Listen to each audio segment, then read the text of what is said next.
Okay, so see here in this particular question we have to find the flux density. We have to find the flux density. In the previous problem that we have solved, we have found out the electric field density. Now the question is about the flux density. So what is the relation between the electric field density and the flux density? The electric flux density D is given by epsilon naught multiplied by E. Epsilon naught multiplied by E, and we know what is the formula for E. The formula for E is nothing but rho L divided by 2 pi epsilon naught rho A rho cap. So your epsilon naught is going to get cancelled out. It means that now the formula becomes much more simpler. Rho L divided by 2 pi rho in the rho direction. This is nothing but the flux density formula. Now, the field point is given as 4, 0, 3, and the line charge is nothing but y-axis. So let me consider. That this is my y-axis and this is my z-axis. This is my y-axis. Okay, and something which is coming out is nothing but the z-axis. And according to that, if I want to show my line charge, and of course my line charge is nothing but the y-axis itself. The line charge is nothing but the y-axis itself. Now where is the field point? The field point is present at x is equal to 4, y is equal to 0, and z equal to 3. Forget about x dimension. If you are only considering the y and z dimensions, then it is y is equal to 0 and z equal to 3. Y is equal to 0 and z equal to 3, but actually x is 4. If x is 0, then it is lying on this plane, but if x is 4, it lies outside the board, right? If I am only considering y and z dimensions, y is equal to 0, z is equal to 3. Is actually this particular point, but this is a plane where x is equal to 0. So if I want x equal to 3, it means it comes outside the board. The point would actually be present somewhere here. But because I have to solve the problem, I am projecting it on this particular YZ plane. So the point actually comes here. So it is 4, 0, 3. This is the point. 4, 0, 3. This is my field point. Okay. So Nagmani, so the very first thing that you have to do here is that you have to draw your field point and the line charge. You have to draw your field point and the line charge. This is the very crucial part. Okay. And second thing is that to find out what is rho bar. What is this rho bar? Rho bar is nothing but a perpendicular distance vector from line charge to the field point. It is a perpendicular distance vector from the line charge to the field point.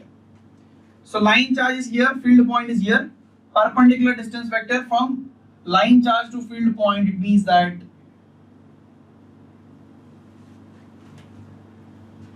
okay. So now you know already this particular point that we are discussing here is a y-axis. So y-axis means x will be equal to 0 and the value of z will also be equal to 0. X is 0 and z is 0, y-axis. And you know here it is parallel. So even here the value of y is going to be the same, which is y is equal to 0. So whatever y value this particular point is having, the same y value this particular point will also have, which is nothing but 0. So this particular point is nothing but our origin. Okay. Now you see the rho bar, the perpendicular distance vector is given by destination minus source, right? Destination minus source. So the destination point here is 4, 0, 3 minus 0, 0, 0. 4, 0, 3 minus 0, 0, 0, which is given by 4ax plus 3az. 4ax plus 3az. This is rho bar. It means rho will be equal to 5 and A rho cap will be equal to rho bar by rho. Let us substitute over here. So D will be given by rho L. What is rho L? Rho L in this case is 3 pi into 10 power minus 3 divided by 2 pi into rho, which is 5. And here A rho cap is given by 4x plus 3az divided by 5.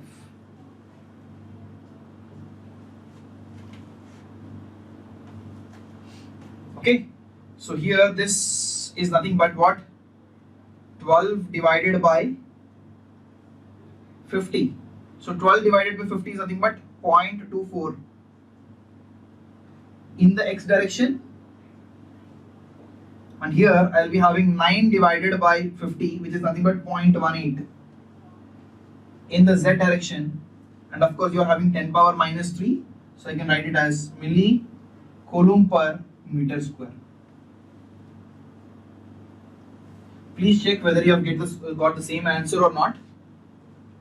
It's 0.24 ax plus 0.18 az millicoulomb per meter square.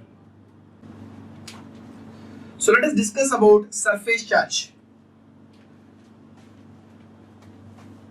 A similar concept goes even in the case of the surface charge, that if I am considering a plane which is charged, first of all please look at the board, don't write anything.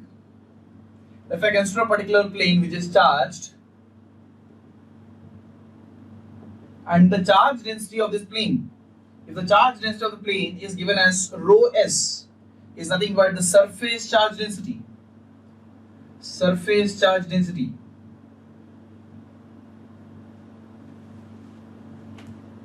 And I am having a field point somewhere outside this particular surface. I am having a field point somewhere outside this particular surface. Right, so now what I'll do is that I will be considering a very small part, just like the way we have considered a dl. In the case of a line charge, we have considered a very small part of the line. In the same way, here also we are going to consider a very small part of the surface, a very small part of the surface which is infinitesimally small, and I am calling the charge is present in this particular surface, the very small surface, whatever charge is present, is rho s times that of ds. The surface is ds and the charge is present here is nothing but rho s multiplied by ds. Now, the electric field at this particular point, electric field intensity at this particular point is given by, just like the way we write q divided by 4 pi epsilon naught r square a r cap in the case of the point charge. Right? So where a r is nothing but the unit vector from the point charge to the field point.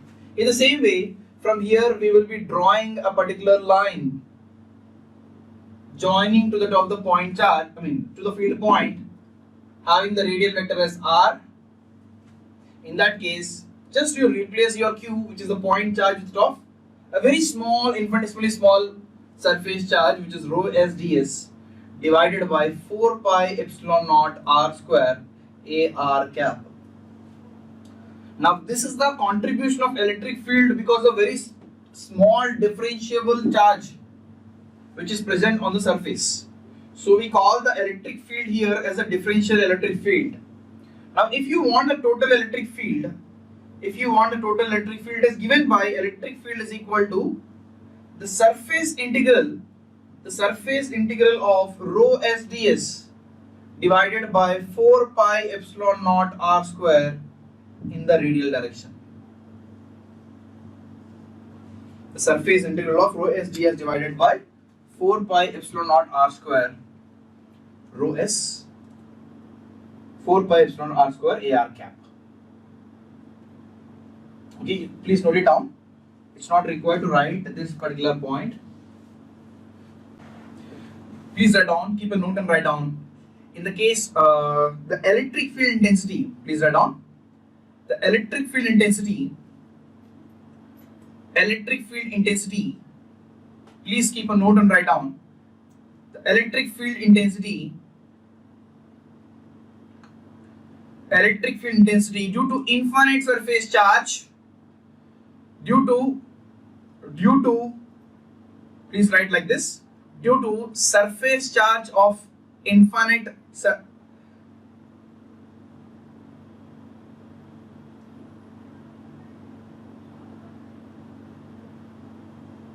okay, please write down. The the electric field intensity due to the surface charge of infinite surface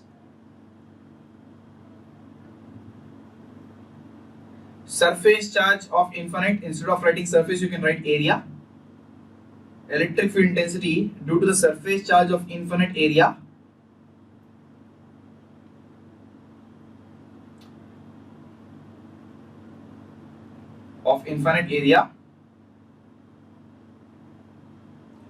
having a surface charge density rho s, having surface charge density rho s, having surface charge density rho s, having surface charge density rho s is given by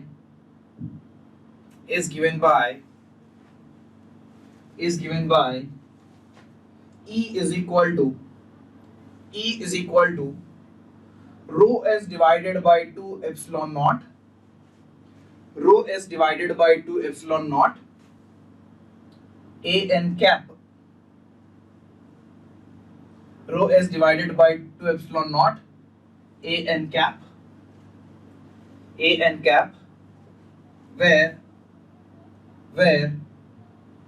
a n cap is a unit normal vector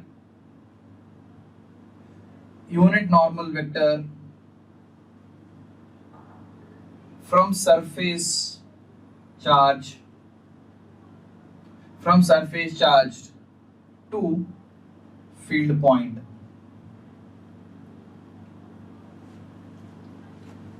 So this is one of the special case of the surface charge, which is nothing but a surface charge which is of infinite dimension. Okay, in a surface charge of infinite dimension, in that case you will be having a formula. E is going to be equal to rho s divided by 2 epsilon naught a n cap, where a n cap is nothing but unit normal vector from the surface charge to the field point. Unit normal vector from the surface charge to the field point. Okay, we'll understand this particular formula from an example.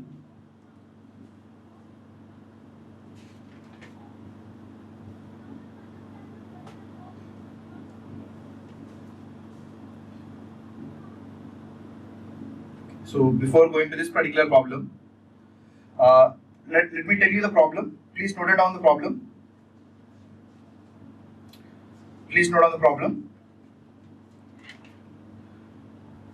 Two planes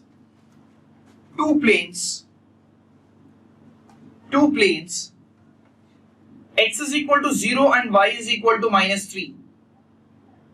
Two planes x is equal to 2 and y is equal to -3. X is equal to 2 and y is equal to -3. Two planes x is equal to 2 and y is equal to -3 respectively carry charges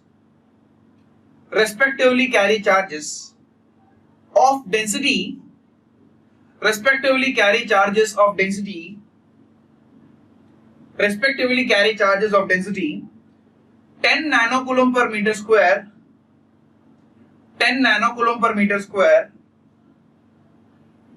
10 nanocoulomb per meter square and 15 nanocoulomb per meter square, 10 nanocoulomb per meter square and 15 nanocoulomb per meter square, full stop.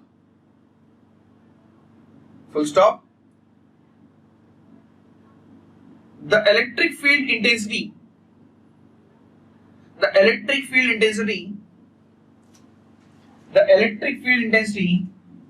at the point 1, 1, -1 is, the electric field intensity at the point 1, 1, -1 is. So there are two planes x is equal to 2 and y is equal to -3, each carrying the uniform charge density of 10 nanocoulomb per meter square and 15 nanocoulomb per meter square respectively, and we have to find the electric field intensity due to these two surface charge planes at the point 1, 1, -1. So let me explain this example. that you are having two planes, x is equal to 2 and y is equal to minus 3. So what I will be doing here is that I will be construing an xy plane in which, let me draw x is equal to 2,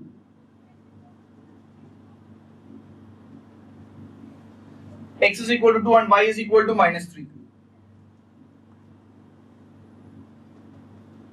Please tell me one thing, that this x is equal to 2, is it a line, plane or a point? This x is equal to 2, is it a line or a plane or a point? What is it exactly? Very good, it's a plane, isn't it? So it's a plane, even though it is looking like a line on the 2 dimension, but if you see the 3-dimensional view, then this is nothing but the plane, isn't it? Yes or no? If you see the 3-dimensional view, this is nothing but a plane. So if I wanted to show you a slightly 3-dimensional view, not completely though, it's going to be something like this. It is going to be something like this.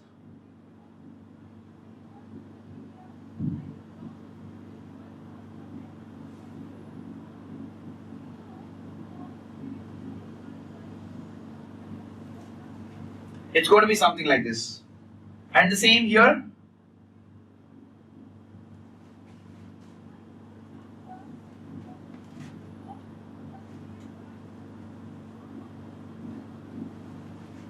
Okay, so there is a surface charge, and remember that this is also an infinite plane.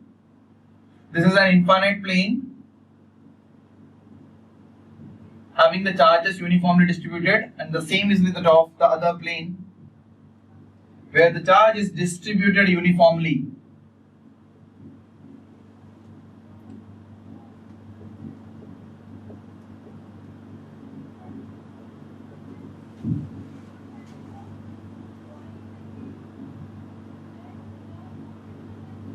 Okay, so according to this question, x is equal to 2 is carrying the surface charge density of 10 nanocoulomb per meter square. Let me call this as rho S1, 10 nanocoulomb per meter square. And the second one is rho S2 is equal to 15 nanocoulomb per meter square. So one is 10 nanocoulomb per meter square, the other is 15 nanocoulomb per meter square. So we have successfully represented the two planes on our board. Okay, now where is the field point? The field point is present at x is equal to 1, y is equal to 1 and z equal to minus 1. So x is equal to 1, y is equal to 1 and z is equal to minus 1. Now can you please tell me, is this point present on the board, outside the board or inside the board? Where is the point exactly? Is it on the board, inside the board, outside the board? Yes, very good. It is inside the board because the z is negative. This plane indicates xy plane, means z is equal to 0. Outside is going to indicate z greater than 0 and the inside is going to indicate z less than 0. And here the point values z is equal to minus 1. X is equal to 1, y is equal to 1 and z equal to minus 1. So actually the point is present inside the board, but I want to project it outside the, on the board, which is going to be something like this, 1, 1, minus 1. Okay, so now the total electric field intensity will be because of the two planes that we are having. Okay, so because of the first plane I am calling as E1 and because of the second plane I am calling it as E2. So E1 is given by rho S1 divided by 2 epsilon naught AN1 cap, and the second is given by rho S2 divided by 2 epsilon naught AN2 cap. We know what is rho S1, rho S2, we know what is epsilon naught. The only variable that we are having in each part that we are having is that AN1, AN2. AN1, AN2 are representing the unit normal vectors from the surface to the field point, right? It is representing the unit normal vector from the surface to the field point. So here, this is my surface. This is my surface. This is representing my x is equal to 2, right? This is representing my x equal to 2. The normal to it, to the field point. So this is my surface and this is my point. This is my point. So this is the normal that I am drawing. This is the normal. Can you please tell me what direction is it? What is this direction? This is a x is equal to 2 plane and this is my normal directed towards the field point. What is this direction? What could this direction be?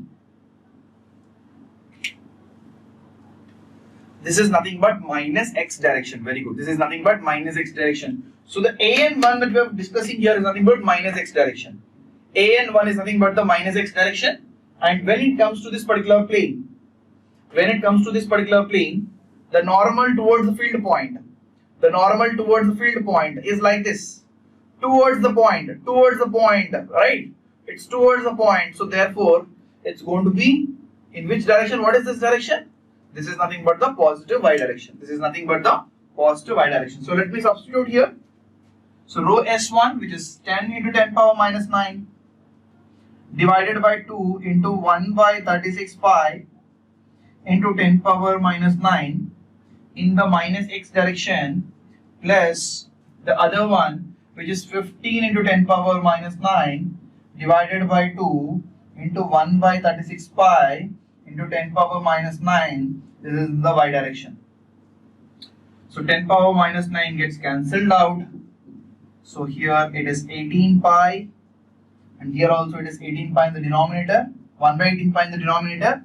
It goes to the numerator and it's going to become 180 pi in the minus x direction,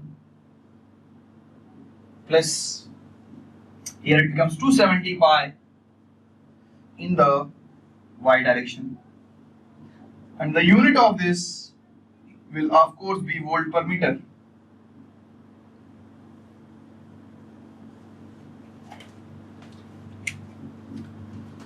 So please check whether you have got the same answer or not. I'm not solving it further and I'm just leaving it to you.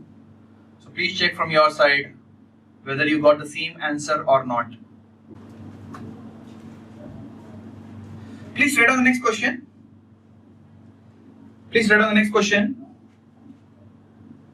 If the infinite plane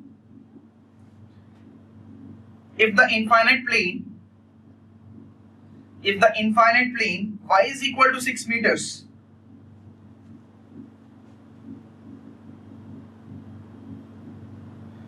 there exists a uniform surface charge density.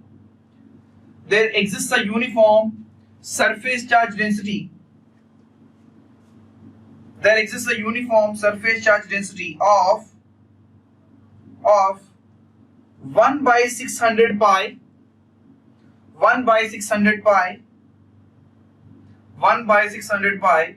microcoulomb per meter square.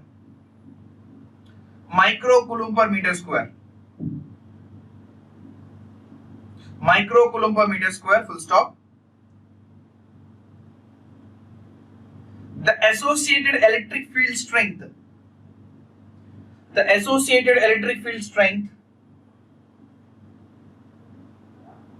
is option A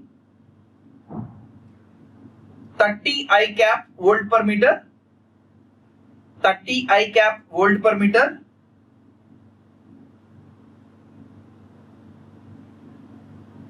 option B 3 J cap volt per meter,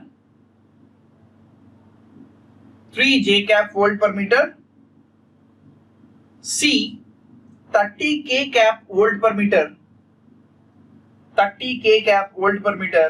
and option D is 60 J cap volt per meter.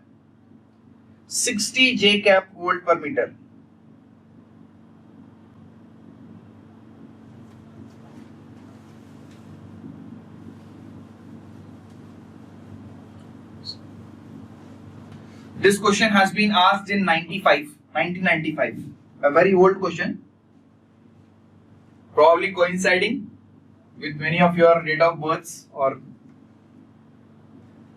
maybe you are not born by that particular time.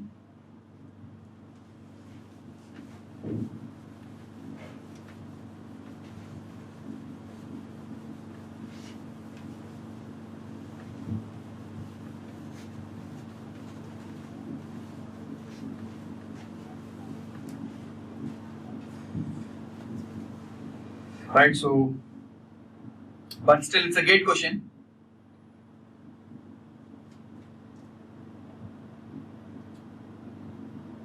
Yes, the field point is not mentioned in this question. The field point is not mentioned in this question.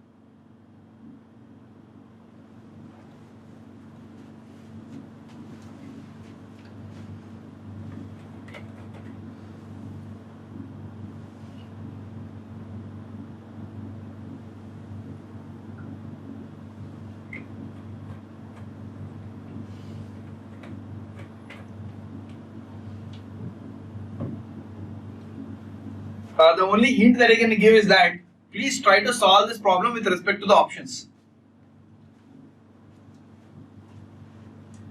Please try to check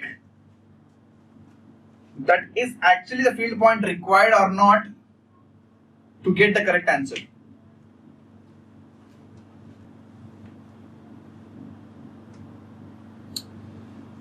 So very good. So ultimately you got the correct answers. Very nice. Yes, here you are given a plane y is equal to 6. Let me once again consider this as an xy plane. So my plane y is equal to 6 is somewhere here. This is the plane y is equal to 6. Okay, so if I can give a 3-dimensional touch to it, it's going to be something like this. It is like this, right? Now, if the charge density is mentioned, the charge density rho s is given by 1 by 600 pi, 6000 pi microcoulomb per meter square. 1 by 6000 pi microcoulomb per meter square. Now, the associated electric field strength is dash. Now, the formula suggests that electric field is given by rho s divided by 2 epsilon naught in the normal direction. So, rho s, which is 1 by 6000 pi into 10 power minus 9, minus 6 divided by 2 into 1 by 36 pi into 10 power minus 9. So this 10 power minus 9 gets cancelled out with this 10 power minus 6 and 3 zeros. And here this becomes 18 pi and this 6 pi cancels out with 18 pi and this becomes 3. And as a result you will be getting 3 a n cap. Okay, so 3 a n cap. Now this a n cap is the unit normal vector. Okay, so did I tell? Okay, so I told it as 600 pi. Then the answer will change, right? Okay, I'm sorry for that. So please consider it as 6000 pi. Okay, probably have to check my eyesight once again.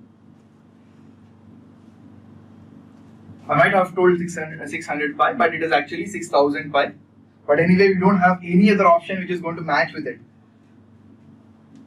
Right? So that is the fortunate thing, isn't it? Right, anyways. So it is 1 by 6000 pi over here. Now, see, you got 3 a n cap, 3 a n cap. So basically you are having a vector, you are having a plane and a n cap is the normal to the plane. It can be like this or it can be like this. Right? The plane can be like this, the unit normal vector can be like this or like this. Now it depends on what? In which direction you are going to have a normal vector, it depends on what? Depends on the field point. But the field point is not mentioned here. So I can either take it as plus or I can take it as minus, doesn't matter. Right? So I am taking it as plus here. So it is going to be 3ay. Okay, so anyways, in the answers point of view, in the options point of view, there is only one answer which matches with what we got, which is nothing but option B. So the answer has to be 3AY, 3AY or 3J cap.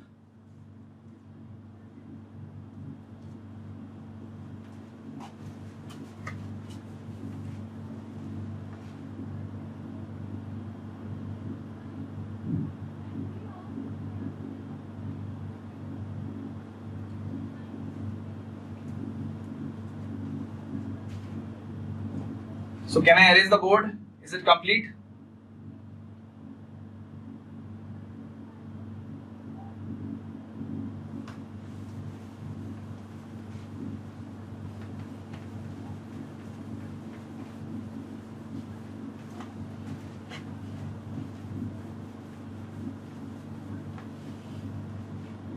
Right, so please keep the heading as Gauss law.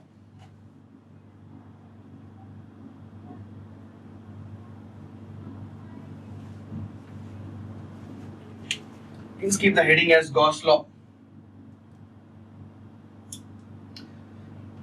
See, Gauss law is very, very important in the examination point of view. So please be attentive in understanding this Gauss law.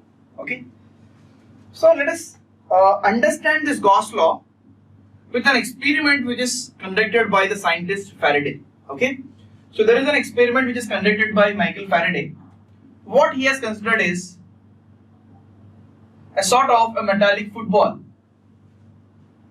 A metallic football which is hollow inside, nothing present inside. Now he has cut this football into two hemispheres. He has cut this football into two hemispheres and now he has inserted a charge. He has inserted a charge, let us say plus Q, at the center of this particular sphere. And before that, what he has done is that he has grounded all the charges which is present on the hemisphere. He has grounded all the charges which is present on the hemisphere. Okay, so he has considered a particular metallic sphere, cut into two parts, inserted a charge, and he has removed all the charges which is present on this particular metallic sphere. Now this experiment starts that he has left this with for some time. Okay, so he has kept a charge here, grounded all the charges, then removed the ground, then he has kept it like this aside for some time, and then what he has noticed after a while is that there is a negative charge which is present after some time on the surface of this metallic sphere. There is a negative charge which is present on the surface of this metallic sphere.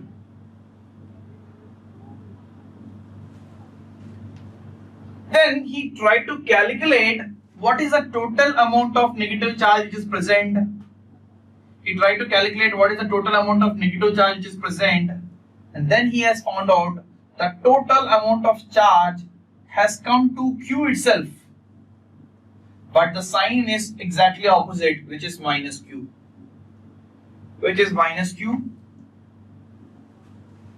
Then he tried to change the charge maybe to some other value. And he found out even this particular charge is going to be minus Q2. So it means that whatever charge that has been formed on this metallic sphere is nothing but the equal amount of charge as what you have kept in the middle. But the only difference is that this is a negative sign. So he has wondered, how is it happening? How is it that a charge which is present here is influencing the charge which is present on this particular metallic sphere?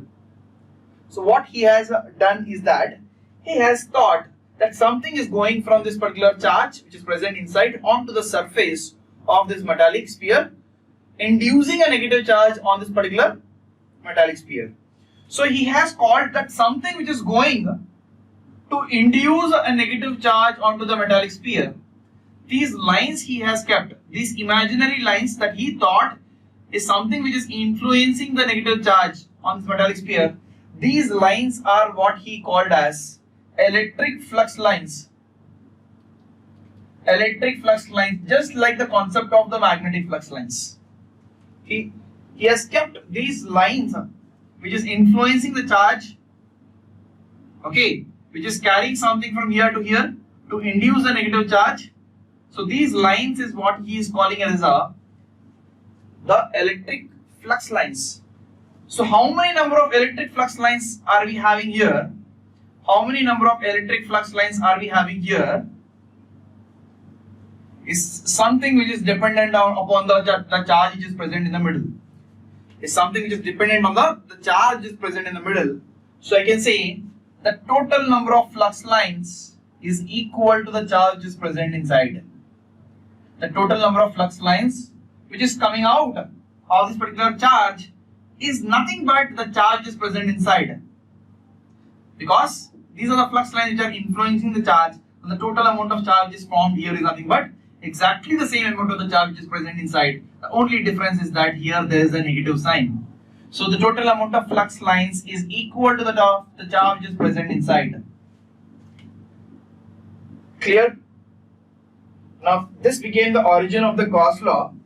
Now what Gauss has assumed is that it can be any surface. It need not necessarily be a sphere.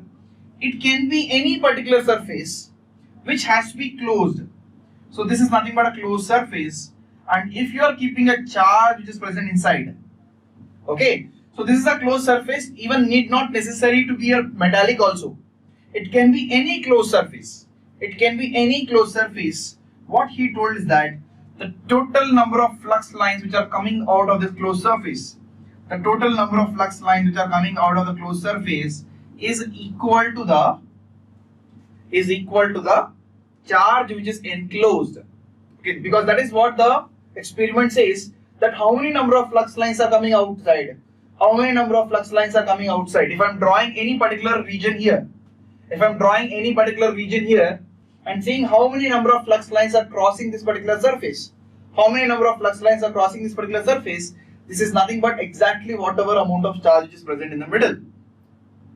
Okay, so what Gauss is saying here is that the total number of flux lines which are coming outside from the closed surface is equal to the charge is enclosed by the surface.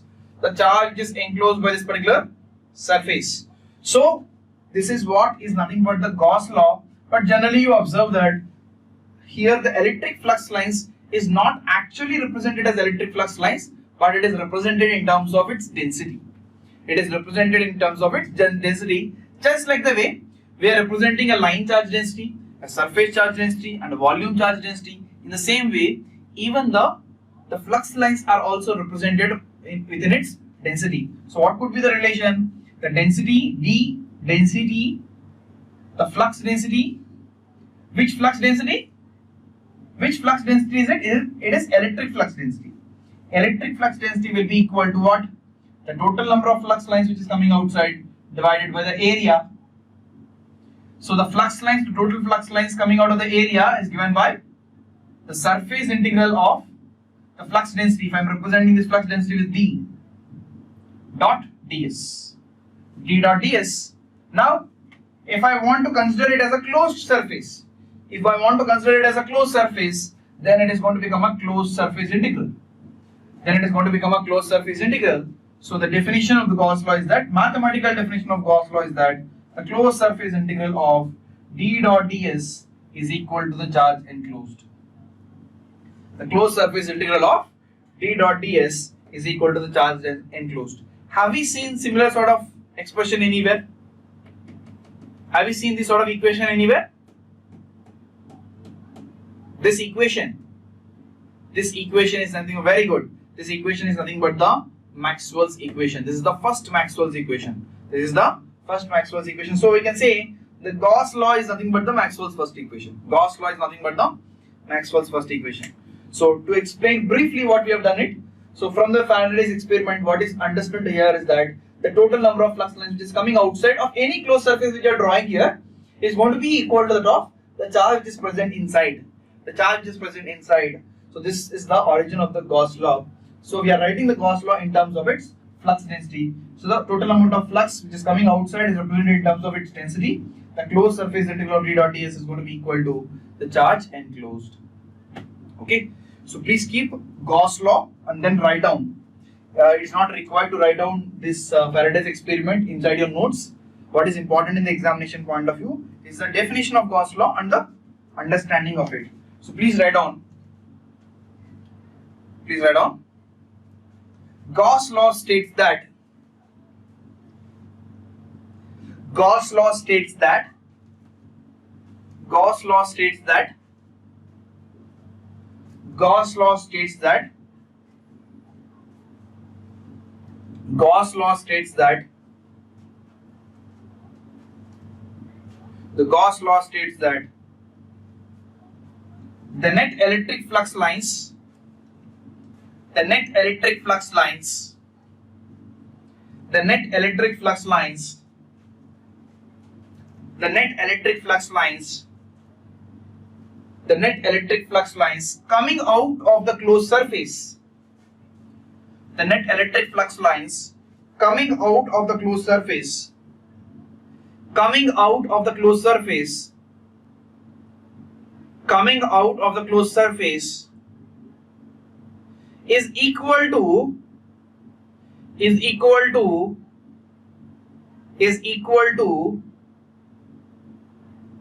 charge enclosed in that volume, charge enclosed in that volume,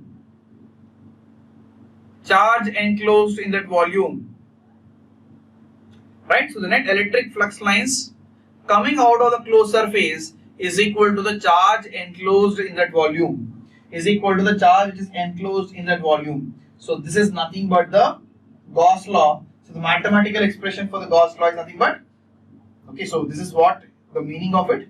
Now the mathematical expression is written in terms of its density as the closed surface integral, because we are talking about the total number of flux lines coming from the closed surface. So the closed surface integral of d dot ds is equal to the charge enclosed, is equal to the charge enclosed. Okay, so this is not required to be written.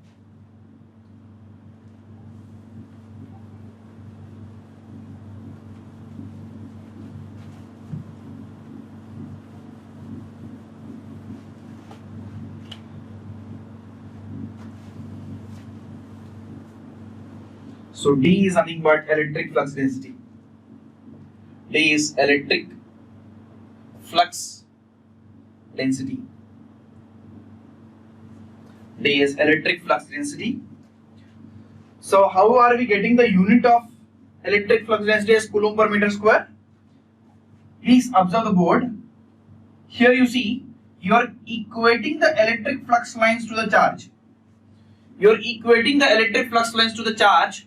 So what should be the unit of electric flux lines? If you are equating any two quantities, okay, so whatever unit you are having for charge, the same should be the unit for flux lines also. So the total flux lines that we are having is also going to have a unit of coulombs. Now the flux density in a way is nothing but what? The flux lines divided by the area. Flux lines divided by area. So it's going to be Coulomb per meter square. This is where we got the unit as Coulomb per meter square. This is how we got the unit for D as Coulomb per meter square. Okay. So blindly remembering D as Coulomb per meter square unit, understanding how we got this unit makes a world of difference. Okay. So every formula that we are trying to remember, if it is supported by the understanding of it, it becomes easy to remember anything. Okay, so I wanted to apply the divergence theorem on this closed surface. Okay, if we apply the divergence theorem on this closed surface, divergence theorem converts a closed surface into a volume integral. So it becomes del dot d dv, and even charge I wanted to represent in terms of volume charge density. Volume charge density, so it's going to become triple integral rho v dv. Triple integral rho v dv. So it is just we are trying to apply the divergence theorem on this particular formula, and we are trying to represent our charge in terms of the volume charge density. So now you can equate it on both sides. You will be having that del dot d is equal to rho v. del dot D is equal to rho V. So this is the point form or a derivative form of a Gauss law, and this is nothing but the integral form of it. So this is what we are calling as a Gauss law or Maxwell first equation. A Gauss law or Maxwell first equation.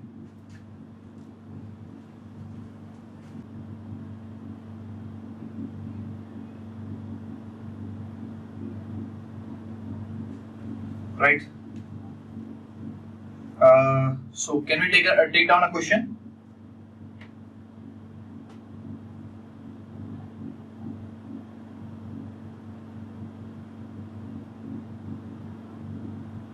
Right. So please note down and please think while writing down this question. Please write it down. The electric field strength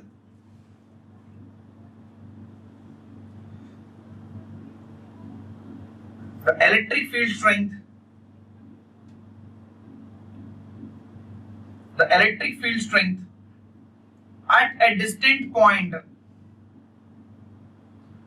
a distant point P, the electric field strength at a distant point P due to a point charge plus Q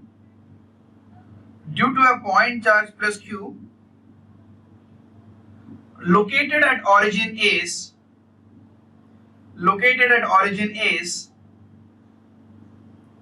100 microvolt per meter. 100 microvolt per meter. Full stop.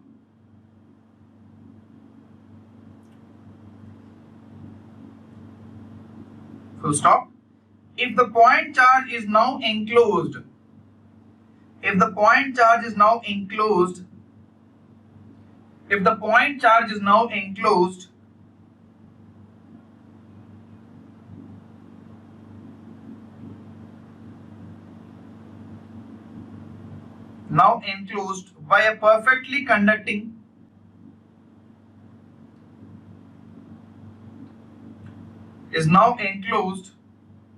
by a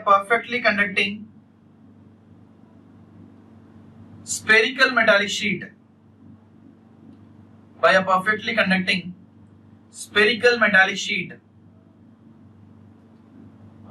conducting spherical metallic sheet.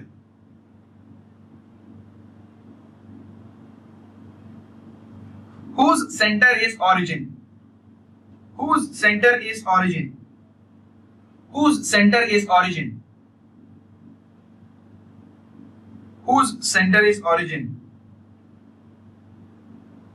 Full stop. The electric field strength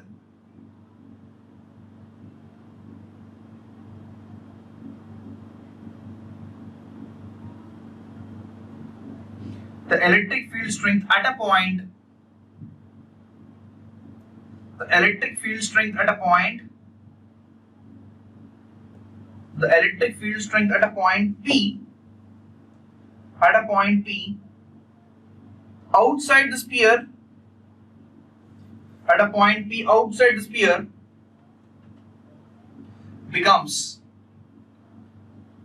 a point P outside the sphere becomes option A 0, option B 100 microvolt per meter,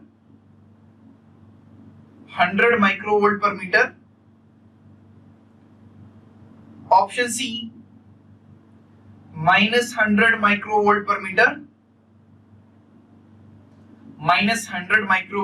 meter, and option D is 50 microvolt per meter.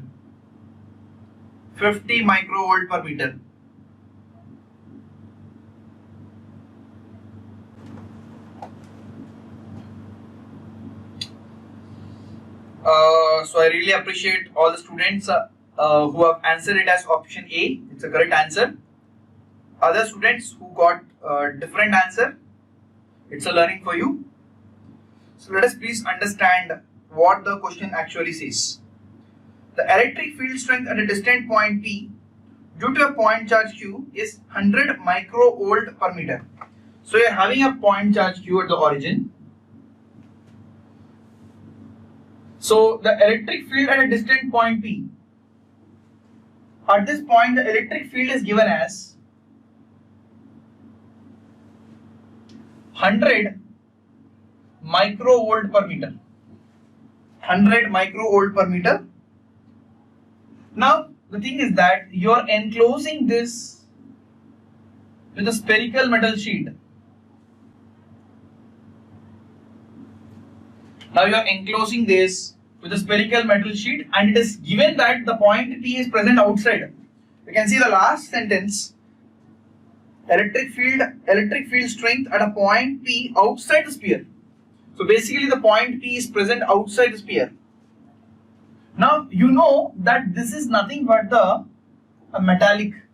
So we know whenever there is a positive charge Q here, according to the Faraday's experiment that we have observed, that the negative charge is going to be induced. Negative charge is going to be induced. So whatever flux lines are going to start here, they are going to end here. Whatever flux lines they are going to start, they are going to end here. Now if you see what are the number of flux lines which is reaching here, you can draw another surface here. And if you calculate how many number of flux lines are coming out, that actually depends upon the amount of charge which is enclosed by that surface. So this is the surface. The total number of flux lines which is coming out of this particular closed surface is equal to the charge which is present inside the surface. Now you see the charge enclosed in that volume, in the middle you are having plus Q, and here on the surface it is having minus Q. So total amount of charge enclosed is nothing but plus Q minus Q. Plus Q minus Q. So totally it's going to become 0. So if it is 0 here, if the total amount of charge which is present inside is equal to 0, then the flux line which is coming outside is 0. If the flux lines which is coming outside is 0, the flux density becomes 0. If the flux density is 0, then the electric field is going to be 0. So therefore the answer for this question, if you have read the statements which is given in the question correctly, it has to be option A, because the total number of flux which is coming outside is going to be 0, because of the reason that the total amount of charge enclosed is nothing but plus Q, and on the surface it is minus Q. So totally it's going to become equal to 0. So those who have completed, you can go for the next question. If you are having any doubt regarding this, you can ask me. Right. So in this question, you are given that concentric spherical cells of radius 2 meter, 4 meter, and 8 meter carry uniform charge densities 20 nanocoulomb per meter square, minus 4 nanocoulomb per meter square, and rho s respectively. So there are three concentric means the same center. Three concentric metallic spheres.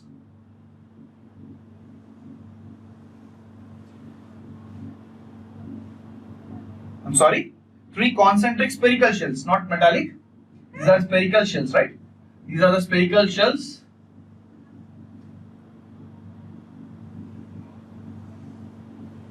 Three concentric spherical shells having the radii 2 meters, 4 meters, and 8 meters. Carrying the uniform charge density. So the first one is given as rho S1 is equal to 20 nanocoulomb per meter square. The second one is given as minus 4 nanocoulomb per meter square. And the third one is rho S. So here it is rho S2. Rho S2 is equal to minus 4 nanocoulomb per meter square. The third one is rho S. Now, there is one more radii called as 10 meters. So till now it is 8. There is one more radii called as 10 meters. The question is that, so here the radii is 10. The question is that the flux density which is required for the radii of 10, the flux density here is equal to 0. What should be the value of rho s? So here the unknown is nothing but the rho s. Here the unknown is nothing but the rho s. So we are having three spherical shells. All the three are charged, right? So one is having the charge density of 20 nanocoulomb per meter square. The second one is having minus 4 nanocoulomb per meter square, and the third one is simply having rho s.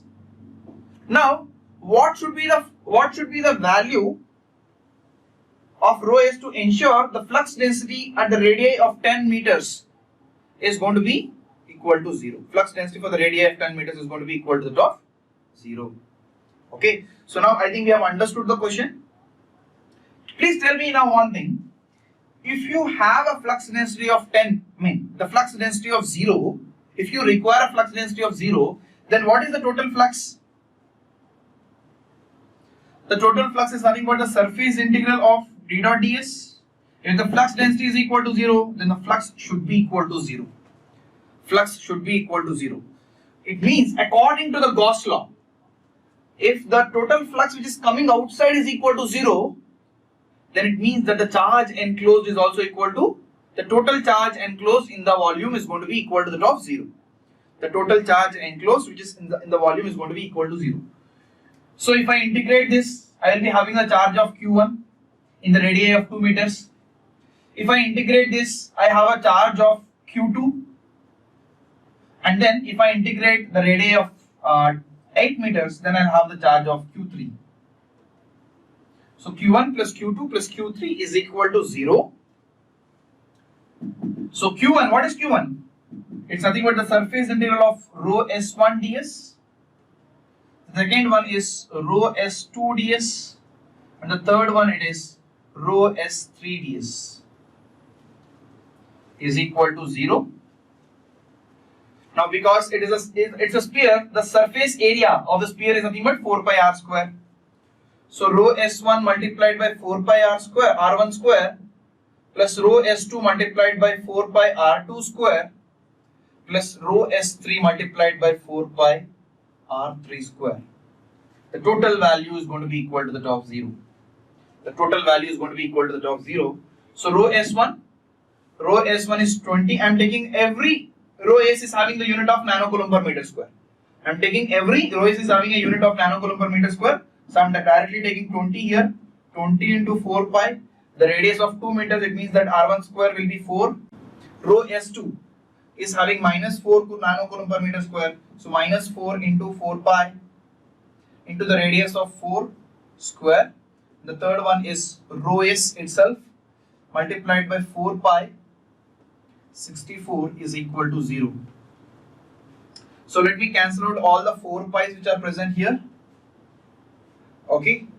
So here I will be having 20 into 4 which is 80, and here it is 60 into 4 which is 64, plus rho s multiplied by 64 is equal to 0.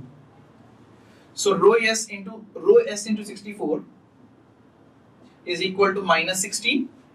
So rho s is equal to minus 1 by 4, and we already decided the unit is going to be nanocoulomb per meter square. So it is minus 0.25 nanocoulomb per meter square. So we are doing step by step. First, the given condition is that d is equal to 0. D is equal to 0, then the flux value is going to be equal to 0. Flux is equal to 0. Gauss law says that the total amount of charge present is equal to 0.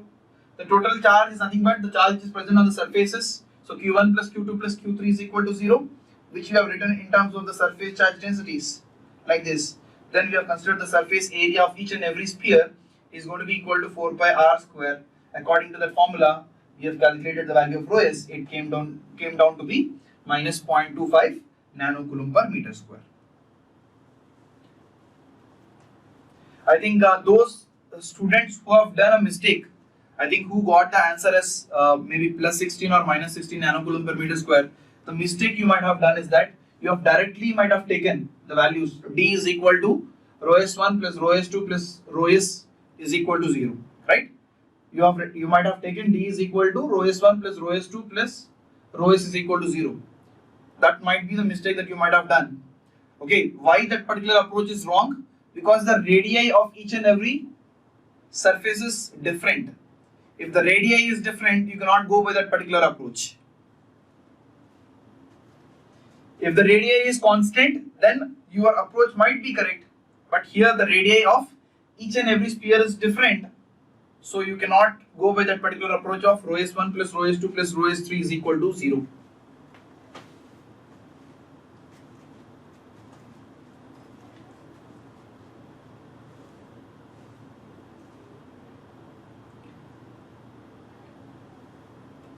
It's a good question which has been asked in 2016.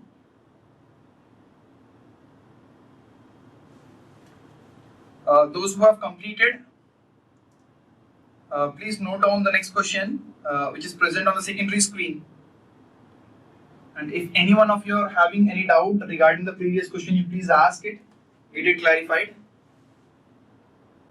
See, the difference between the previous example, the GATE 2016 question that we have considered, and this problem is that in the previous case it was hollow, inside there is nothing, hollow. And in this case, completely the volume has been charged. The complete volume has been charged, right? So you are having a situation where the charge is present entirely on this volume. The charge is present entirely on this volume.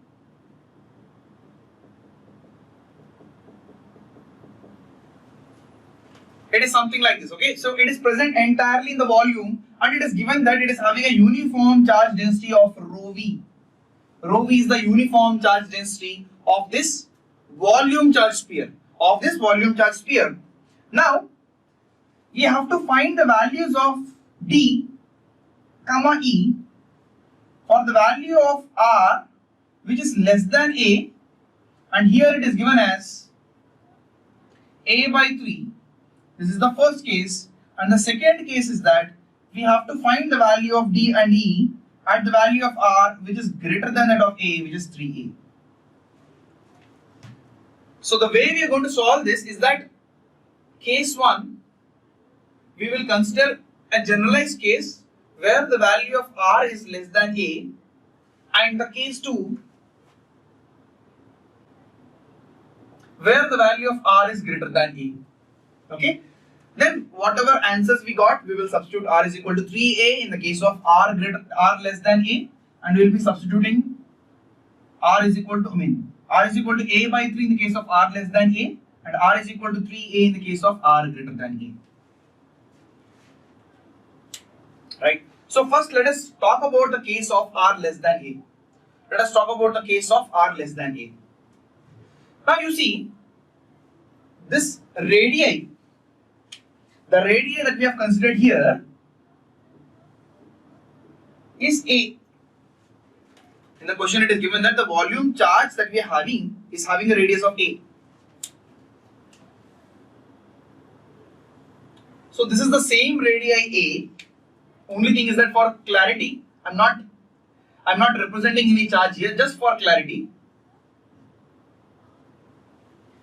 So in the first case, we are considering the value of r which is less than a, where we have to find out the values of electric flux density and electric field intensity. So I will be considering the r.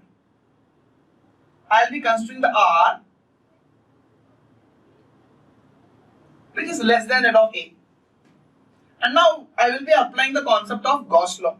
This surface that I have considered, because I am going to apply the Gauss law, I am going to call this surface as a Gaussian surface.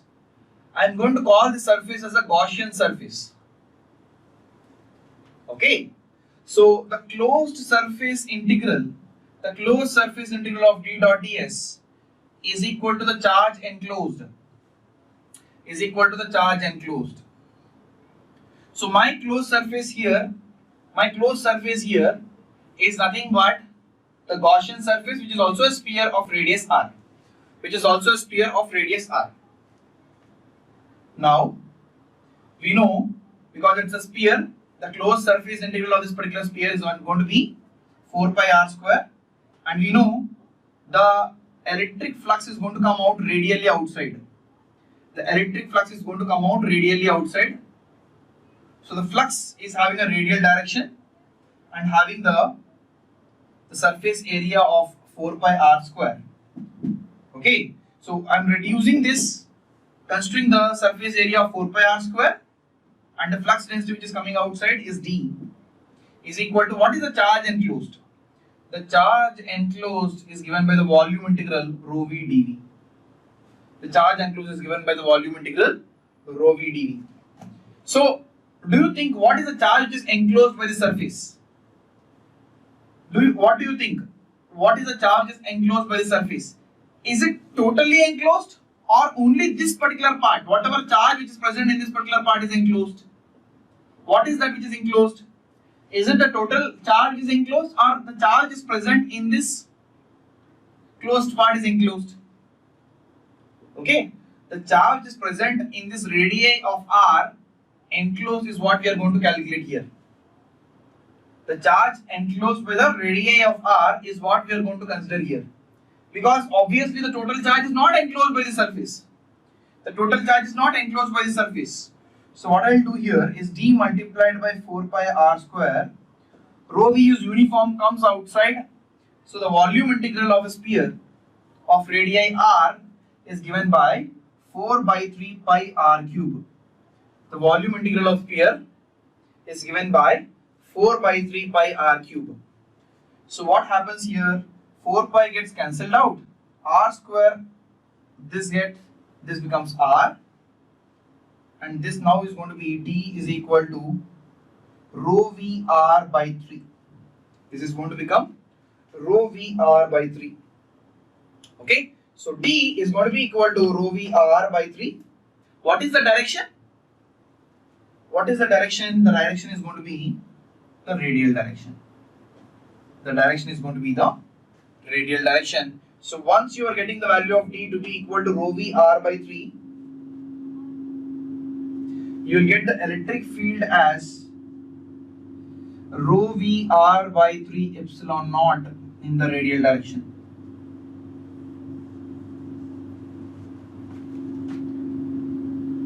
Okay, so now you can substitute r is equal to a by 3. This is the case which is applicable, or this is the case which is applicable for r less than a, any value of r which is less than a. Now if you substitute r is equal to a by 3, r is equal to a by 3, then you will be getting the answer as d is equal to rho v a by 9 ar, and the electric field as rho v a by 9 epsilon naught in the radial direction.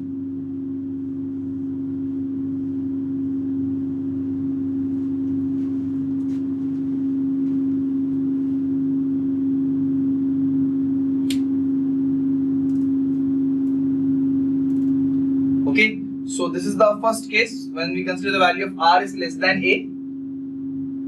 Those who have understood the first case, you can go for the second case.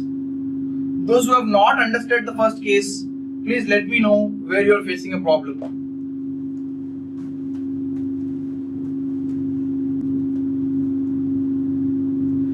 This model that we are solving here is a very important model as far as examination is concerned.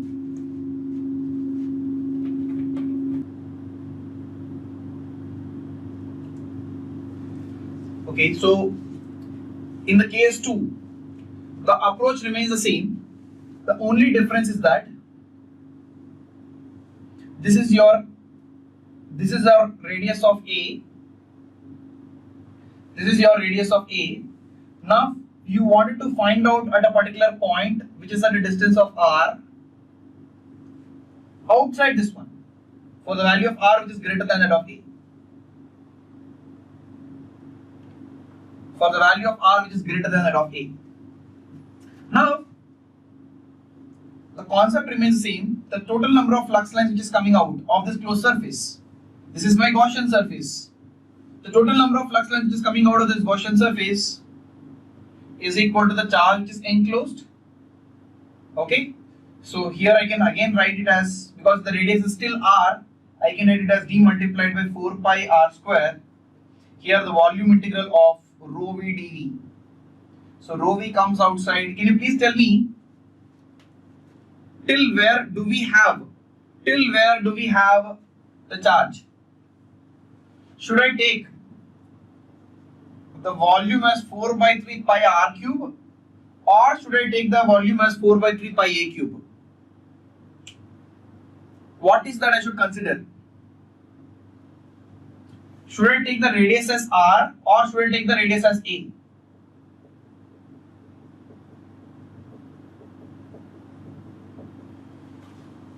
I will be taking the radius of a because your charge is present only till a. Once you cross a, there is no charge. So I will be considering only the charge is present in this a. So here I will be taking a radius of a. I will be taking the radius of a. So d multiplied by 4 pi r square. So 4 pi gets cancelled out.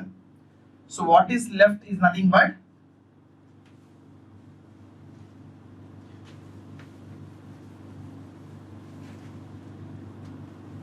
d is equal to rho v a cube divided by 3 r square. Rho v a cube divided by 3 r square in the radial direction. And even the same is the electric field intensity. The only difference is that you will have epsilon naught in the denominator.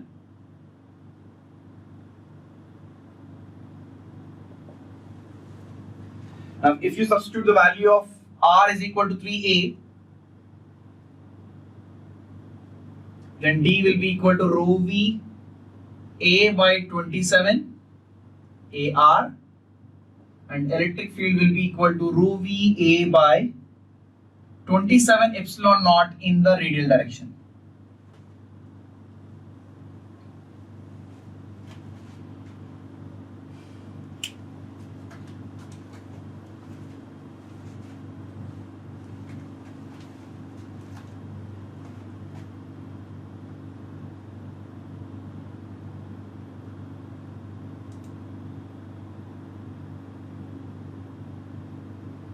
See, what if the hollow sphere is considered?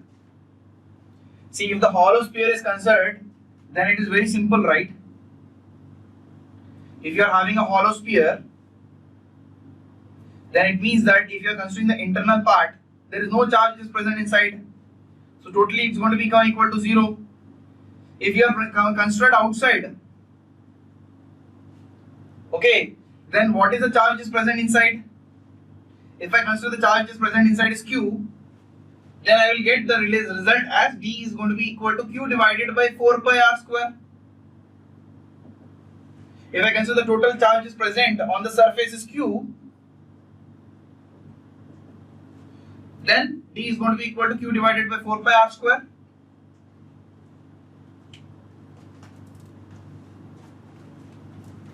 Correct? Yes or no?